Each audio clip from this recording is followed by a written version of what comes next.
Next in the row, we come to avionics. Um, this little control head here is our communications, our VHF radio control head. This is our transponder for air traffic control. These are modern avionics that are required to fly the airplane today in modern American airspace. I wanted to point out to you these boxes here on the right-hand side of the cockpit. We talked earlier about how the airplane was flown with your right hand and all the controls are on your left. On the right side of the cockpit here are the avionics, the radios that the airplane had in 1943.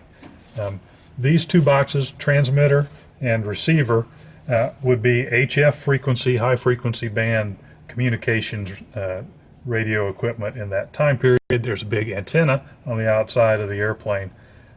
These are not operational today. Modern avionics is based on very high frequency and 1 gigahertz band radar transponders.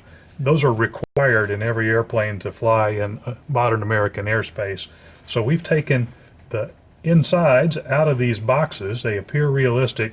Inside there are modern solid state electronics for VHF radio and the transponder.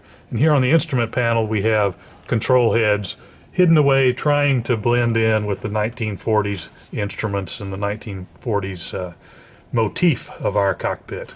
I think they do a pretty good job of hiding. Finally, in the cockpit, we look at the electronic control panel here. Electrical control panel across the bottom. We have switches for lights, the engine starter. We have cockpit lighting. We have spotlights of various kinds.